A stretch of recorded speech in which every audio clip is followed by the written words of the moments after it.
What I would like to say in just a few minutes is to show you the results of a 180 countries statistical studies that Hertie School of Governance has done at the request of some European donors who have been engaged in various anti-corruption policies for the past 10 years.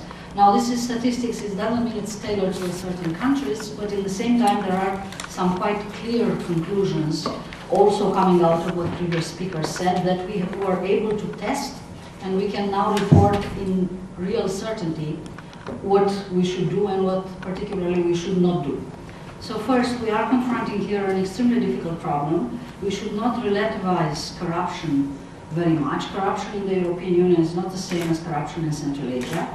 In Central Asia, we have a rule of the game which makes it that the state is not autonomous towards private interest. The state is fully captured, and therefore corruption is the overall rule of the game. And this is not so simple to tackle because the law enforcement mechanisms, all of them, are basically in the hands of the same state.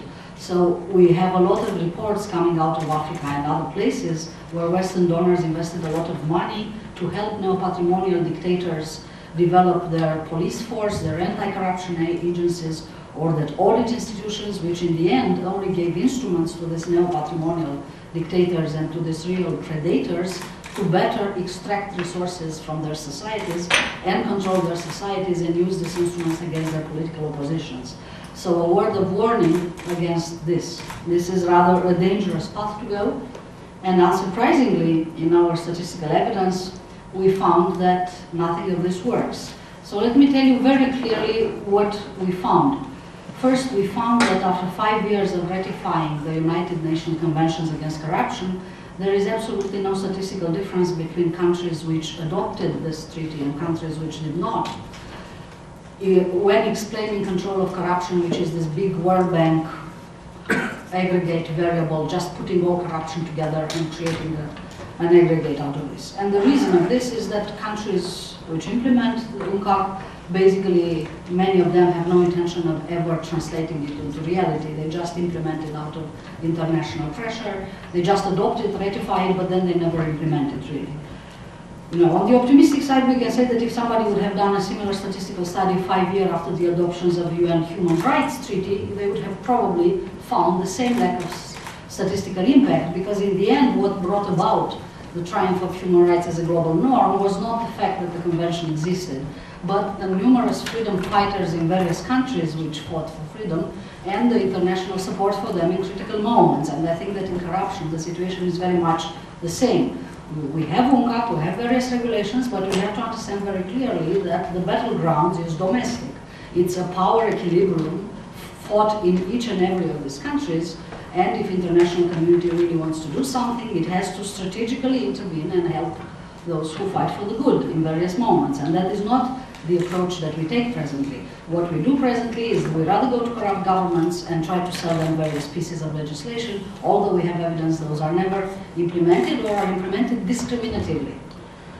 So, what other things we found which are of quite impact? We found that these anti-corruption agencies, which have been promoted worldwide, have absolutely no statistical impact, and from the reasons that I just told you, either a country has a working judiciary and rule of law, meaning that people in power leave the judiciary to do their business, and in this case, any normal judiciary will perform and sentence corrupt people, so you don't need a specialized anti-corruption agency.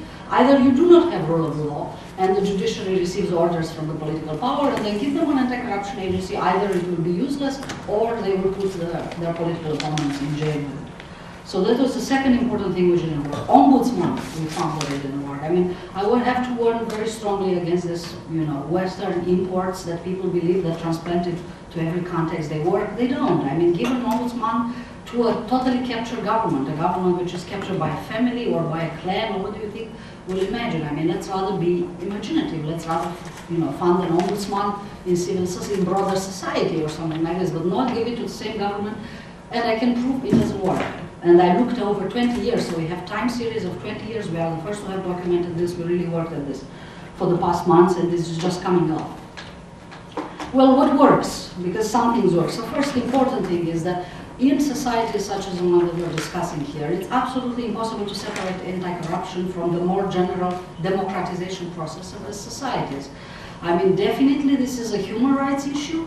It's basically the fact that the state just delivers for a few number of individuals and distributes what should be public resources to just a few, leaving the rest outside. Now, what can we do to basically give a voice to the rest and turn to the point when we can have, a shift in the power equilibrium in the societies? And that's obviously what we're doing now. This is not simple, but obviously everything which is pure democratization helps, particularly helping all these opposition groups. What did we find? Specific policies which have important, significant impact are media freedom. Media freedom we have to help, and this is an area where donors no longer are very active. They somehow consider, except Soros Foundation, to their praise, they somehow consider that markets should take care of this. Market doesn't take care of this. In many countries, media, which was free 15 years ago, is now started to be captured by vested interest. So I think that this is an important area where EU funds for democratization can be redirected again. Internet access. You would say that internet access is not an anti-corruption tool, but I can prove you that it actually explains a quarter of total variance in control of corruption, the World Bank variance. So the more you give people in various villages one internet, one internet access, one computer to fund an internet cafe, basically everywhere, in fact, you give the society a very important weapon to defend itself. Civil society simply number of NGOs per 100,000 inhabitants. Since we do not have watchdogs, I don't have a global measure of watchdog civil society, we just put simple civil society, whatever they do. It matters, has a statistical impact, so we need to really help civil society which deals with disabled or with anything else. This is an anti-corruption measure if we do that. Economic liberalization, that is important, but this depends on government, so I'm a bit skeptical. And out of the whole arsenal of it, and the same with independence justice, and out of the whole arsenal, the only other thing which worked are Freedom of Information Acts. So we were becoming quite desperate to see that nothing really works out of the arsenal we were trying, but fortunately, we have significant impact of Freedom of Information Acts, including with control for development. So and the reason for this is that they're not really implemented by the governments. Once the Freedom of Information Act is adopted, it is media and civil society who would push for implementation. So we basically give an institutional weapon to society, and this is an area where I think we can push very successfully.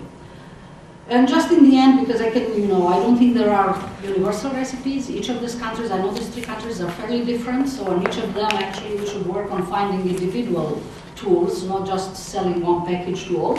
But what I said just applies to the whole world. And how does change really come out of this incremental means? Well, change does not come from this. We have historically 2 paths to reach good governance. One is the European monarchical path, how Denmark became the best governed country in the world. At some point, a monarch had to make changes because otherwise he was losing wars. And I somehow do not see Mr. Karimovs and Nazarbayevs becoming these enlightened monarchs who reform their societies to make them more competitive, but we should never rule it out. And the second path is the revolutionary path. At some moment of upheaval, which is not caused by anti-corruption, but like in North Africa, is caused by an increase in the price of grain or in the price of rice or anything else. You have a major upheaval. And these major upheavals, I just returned from Tunisia. Nobody would have said 2 years ago that something about happened there happened. These major upheavals do occur. And we simply have to be ready from the moment where we occur. We simply have to be better prepared and help you, have a broader base and know what to do in such moments. And of course, if we can even produce this moment, so much the better, but let's not expect it. Thank you.